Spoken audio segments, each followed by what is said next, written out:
নমস্কার, সকলকে স্বাগত জানিয়ে আজকের ব্লগটা শুরু করছি। ব্লগটা যেখান থেকে দেখছেন আশা করি সবাই ভালো আছেন। আজ 14ই মার্চ, দোল পূর্ণিমা, শুক্রবার। স্নান সেরে ঠাকুর দিতে এসেছি। বাজার থেকে আবিরের যে প্যাকেটগুলো এনেছি সেখান থেকেই আগে অল্প অল্প করে ঠাকুরের জন্য তুলে রাখছি। বাড়ির ঠাকুরের পায়ে আবির দিয়ে তারপরে উপরে যাব বাবা মার পায়ে আবির দিতে। তারপর নিচে এসে ছেলে এবং তার বাবাকে মন ভরে আবির দিয়ে ভূত করব। তরমুজ, শাখা, আলু, শশা, আঙ্গুর, সবেদা আর এই আবির ঠাকুরের সামনে রেখে দিলাম। ঠাকুরকে রং অর্পণ করে এবার যাব বাবা মাকে রং দিতে। ঠাকুরের থালা গ্লাসেই ঠাকুরকে ভোগ জল দিলাম। পুজো দিয়ে প্রসাদ তুলে বাবা মার পায়ে আবির দিয়ে আমি আর রাহুল বেরিয়ে পড়েছি। যাব আমার বাপের বাড়ি বাবা মার পায়ে আবির দিতে। তার আগে যাব আমাদের পুরনো বাড়ি, আমার শাশুড়ি মায়ের শ্বশুর বাড়ি। প্রতি বছরই দোলে পিসি এবং বড় মার পায়ে আবির দিতে আসি, তাই এই বছরও এলাম। প্রথমে পিসিকে আবির দিলাম, তারপরে বড় মাকে দিলাম। আমি আর রাহুল প্রথমে ঘরে ঢুকেই পিসি এবং বড় মার পায়ে আবির দিয়েছি, কিন্তু তার ব্লগিংটা করা হয়নি, সেই জন্য আবার করে ব্লগিংটা করছি। প্রথমবার ক্যামেরার আড়ালে আবির দেওয়া হয়ে গেছে, তারপরে ক্যামেরা অন করে আবির দিলাম আবার। রাহুলকে বললাম আর একবার আবির দিয়ে আমি ছবিটা তুলে নিই। পিসি বাড়ি এতবার এসেছি, কোনো ছবি তুলিনি, এবার একটা স্মৃতি রেখে গেলাম। পিসিকে বললাম, পিসি প্রতিবার আবির দিয়ে যাই, দোলে এসে একটাও ছবি থাকে না আমার কাছে, এবার কিন্তু একটা ছবি তুলবো। ব্যাস আর কি, পিসির অনুমতি নিয়ে সঙ্গে সঙ্গে একটা ছবি ক্যামেরা বন্দি করলাম। বড়মা, এই যে বড়মা চেয়ারে বসে আছে। হ্যাপি হোলি বলে দাও বড়মা।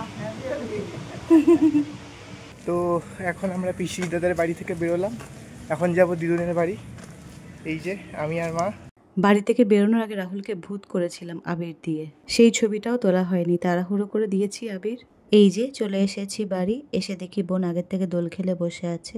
সিঁড়ি দিয়ে উপরে উঠে এসে মাকে বাইরে ডাকলাম। প্রায় 1 মাস হলো মায়ের চোখ অপারেশন হয়েছে, চোখে যাতে আবির না যায় তাই মা তার কালো চশমাটা পরে এসেছে। শুধু মা নয়, মা বাবা সকলকেই বাইরে ডাকলাম। ঘরে আবির দিলে সারা ঘর আবির আবির হবে, তাই বাইরে ডাকলাম। বাড়ি আস্তে আস্তে বিকেল 4টে হয়ে গেছে।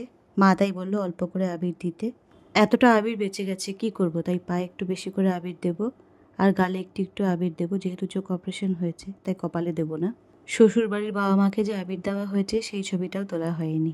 উপরে যখন আবির দিতে গিয়েছিলাম ফোনটা নিয়ে যাইনি, ছবি তোলা হয়নি। কি আর করব, সামনের বার দেব। আসছে বছর যে আবির দেব সেই ছবিটা তুলে রাখবো। এদিকে মাও আমাকে অল্প অল্প করে আবির দিয়ে দিল গালে। এবার রাহুল ওর দিদুনের পায়ে আবির দিল। মা তার নাতিকে আবির দিচ্ছে।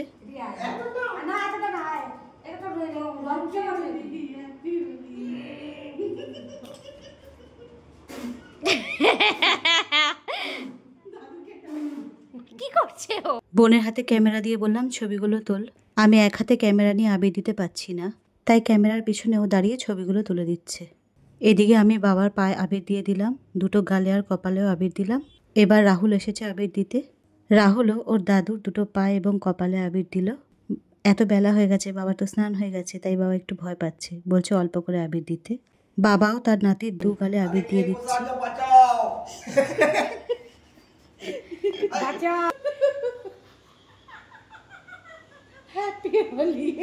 আমাদের আবির দিতে দেখে বোনও একটু বাবার মুখে আবির দিয়ে দিল। বোন সকালে বাবা মার পায়ে আবির দিয়েছে, শুধু মুখে দেওয়া হয়নি, সেটা এখন দিয়ে দিল। Happy Holi, happy Holi. তারপর একে একে রাহুল আর আমি দুজনে বোনকে ভূত করলাম আবির দিয়ে। তারপর বোনও আমাকে হলুদ আবির দিয়ে ভূত করলো। বাবাকে দেখেছেন কি বানিয়েছে? বাবা এখন কাপড় খুঁজছে মুখ মোছার জন্য। এরপরে হাতে আবিরের প্যাকেটটা পেয়ে যতগুলো আবির ছিল সব বোনের মুখে দিয়ে দিলাম। আমি হলুদ ভূত আর বোন গোলাপি ভূত। কেমন লাগছে বলবেন দুইজনকে? 2 ভূত এক ফ্রেমে ক্যামেরা বন্দি হলাম। এ এক দারুণ মজা। রং খেলবো না করতে করতে রংটা খেলাই হয়ে গেল। একটু একটু করে আবির দিতে দিতে সারা মুখ ভরে গেছে। বোনকে দেখুন গোলাপি গোলাপি হয়ে গেছে।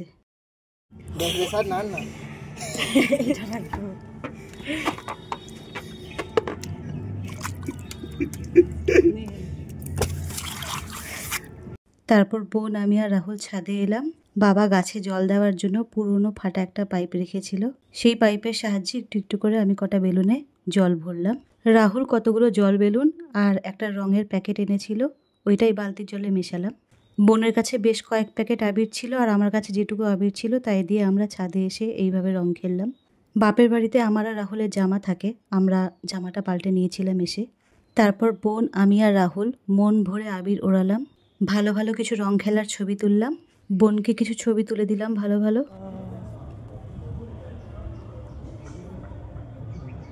বোনের চুল দেখুন পুরো লাল লাল হয়ে গেছে। ও আমাকে মন ভরে আবির দিল। ও আমাকে অনেকটাই আবির দিয়েছিল, সব ঝাড়া দিতেই পড়ে গিয়েছে, তাই আবারও দিল। সন্ধ্যাবেলা বাড়ি যাব বলে তৈরি হয়েছি। বোন দেখুন চা করে নিয়ে এলো। বোনের হাতে গরম গরম চা খেয়ে বেরোবো, এমন সময় মা বলে দাঁড়া, যাবি না এখন, দোলের দিন বাড়ি এসেছিস, খালি মুখে যাবি না, কি খাবি বল। এটা শুনে রাহুল বলল, দিদুন তাহলে পিৎজা খাওয়াও, অনেকদিন পিৎজা খাওয়া হয় না। এই সুখ। তারপর বোন ডমিনোস থেকে 3টে পিৎজা বলল। 30 মিনিটের মধ্যে পিৎজা চলে এলো বাড়ি। 3 রকম 3টে পিৎজা আমরা ভাগযোগ করে খেলাম। পিৎজাগুলো বেশ গরম গরম ছিল আর নরমও ছিল বেশ। আমার হাত লাল হয়ে গেছে পুরো।